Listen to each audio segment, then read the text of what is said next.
The house looked haunted. I couldn't have asked for a better place to tell ghost stories. I stood in front of the beautiful and allegedly haunted stone mansion, talking to a local newscaster from the Quad Cities. She had seen an advertisement for the event that I was going to be doing there and had approached me about a television interview. How could I say no? The interview went well, and we went our separate ways, both pleased with the result of our collaboration.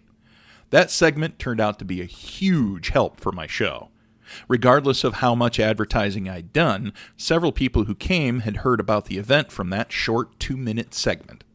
By the time that I started telling my first ghost story, it was standing room only. While I talked, my wife sat in the sitting room across the hall, doing some work on a laptop. I didn't mind. She wanted to support me, but she's also heard me talk more about ghosts and true crime than any spouse should have to endure. My 2 oldest daughters had also come along to help me out, wandering freely between the sitting room with their mom and listening to me. When the show concluded and I had left the stage, my wife met me in the hallway as the guests left to take a tour of the house. Before I could say anything, she told me, "You are not going to believe this. I think there was a ghost in the other room with me." I was a little skeptical. "You're kidding, right?" I said. "No, seriously, something happened over there during the show." Maybe she wasn't pulling my leg after all, I thought. After a moment, I asked her to tell me what had happened. My wife said that she had been sitting in the room by herself. Behind her was a baby grand piano sitting next to a window. Although she could hear me talking in the room across the hall, the sitting room itself was very quiet.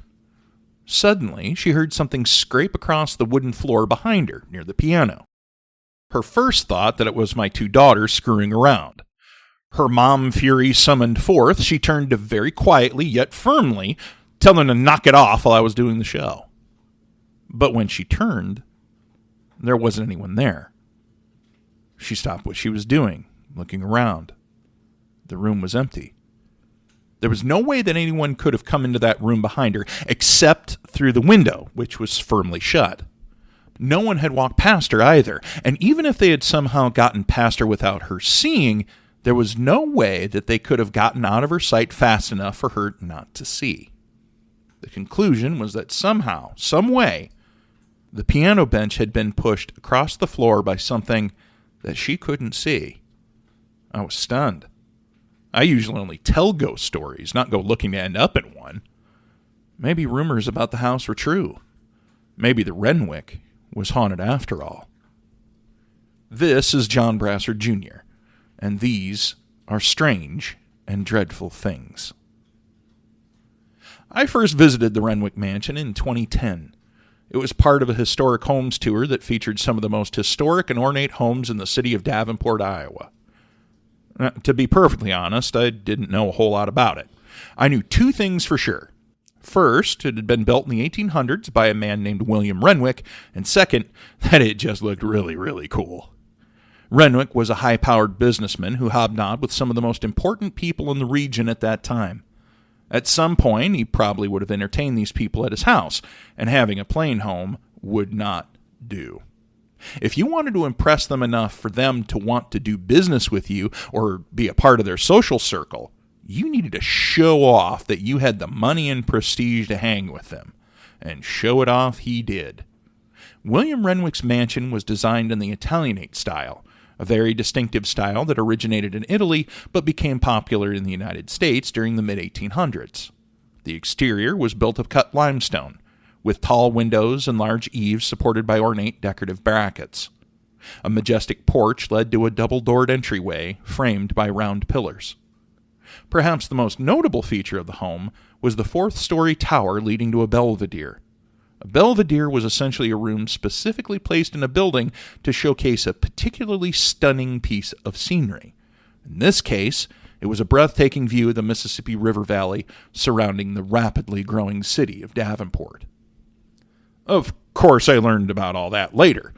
That first visit, all I did was try and take in the tall ceilings and ornate woodwork. It was like a place out of time, like you had dropped in to have lunch with Mr. Renwick himself. The house made quite an impression on me, and I never forgot it. Now, 11 years later, I was back. I stood outside, watching as the dying rays of the sun played across the stone walls. I couldn't believe that I was actually going to be doing a show there. I had gotten this crazy idea for a live event where I told people ghost stories that had come from some of the mansions in the area from inside one of them.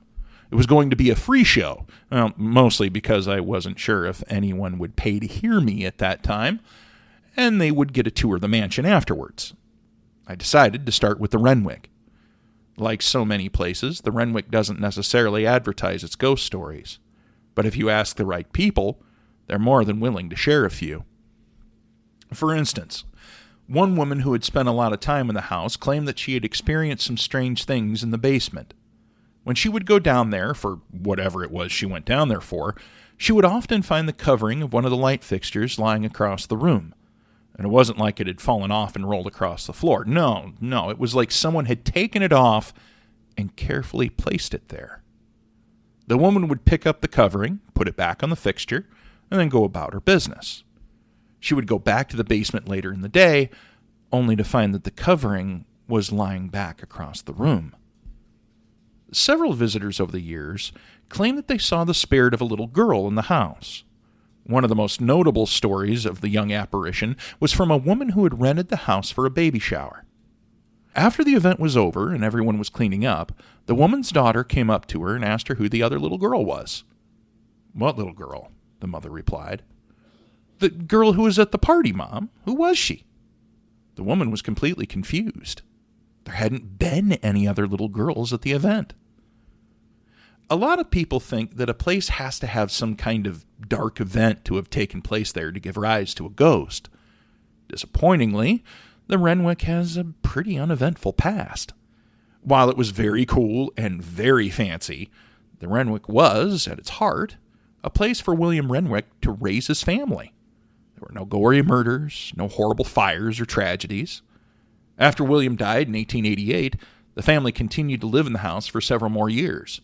In 1907, it was sold to St. Catherine's School, an all-girls boarding school that was right next door. After the school moved, the Renwick became part of a nursing facility. Once again, nothing bad. St. Catherine's was a respected boarding school for several years. There were never any controversies or horrific events, no history of teachers torturing children and burning their remains in a back bedroom. It was the same with the nursing facility. By all accounts, it was well run and the residents treated with respect. No elder abuse, no overcrowded conditions where the patients were horribly mistreated. Regardless, the ghost stories persist. Several years ago, a young woman was staying in one of the Renwick's guest rooms when she woke up in the middle of the night. As her eyes slowly adjusted to the darkness, she realized that she wasn't alone. In the corner of the room, she could just make out an elderly couple. They just stood there, watching her. She was too shocked to move or speak. Who were these people? What did they want? Finally, she found the force of will to open her mouth to say something. But before she could, the couple vanished, leaving nothing but empty air. Back in the present, I made my way into the front hall. It was just as beautiful as I remembered it. Looking to the right, I saw a spacious room with chairs set out. I figured that must be where the show was going to be, so I went inside. There was an elevated wooden stage to my right with stairs leading up. Slowly, I climbed up to get a look at where my audience was going to be. The chairs kept going from that room, through an archway, and into another room about the same size as the first. In that room, opposite the stage, was a bar stocked with several different brands of alcohol. As my eyes drifted over the bottles, I figured that at least I would have someplace close to drown my misery if the show didn't go well. I took a deep breath and thought over the ghost stories that I had practiced. Several ghost hunting groups have been allowed to investigate the Renwick over the years.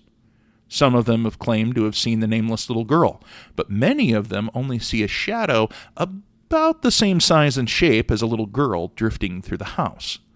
Others say that they've seen different shadow figures dart past doorways.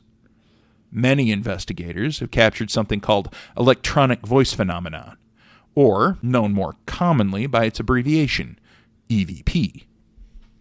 Now, the way it works is that someone goes to an empty room alone or in a group with a recording device. It can be a tape recorder or your phone. Turning it on, they let the recorder run while they ask questions like, "Who are you?" or "How did you die?" Later, they play back the recording and listen for answers. Several have said that something in the Renwick has answered them back. I push the stories to the back of my mind, filing them away for later. Stepping down, I went to talk to my host. Shaking my hand, the host and owner greeted me. After some small talk, he took me into the sitting room across the hall from where the show was going to be. Like the other rooms, it was large and ornate, a marble fireplace on one side. The only furnishings were a small table covered by a black tablecloth, a few chairs, and a baby grand piano and bench. By that time, my wife and daughters had joined me. Next to no time, we had set up my laptop and books on the table, ready for the signing after the show. I double-checked everything, talked with my family a bit, then went back to the stage to wait for my guests. Looking around, I marveled at how well the house was kept. Sadly, I remembered that hadn't always been the case. By the early 1990s, the Renwick was run down and in serious need of repairs and updating. In 1997, the property was completely renovated under new ownership. In its new life, the mansion was a bed and breakfast and wedding venue, something that the new owners, my hosts for the evening, had continued. The sound of the front door opening brought me back from my reverie. The first people had just arrived.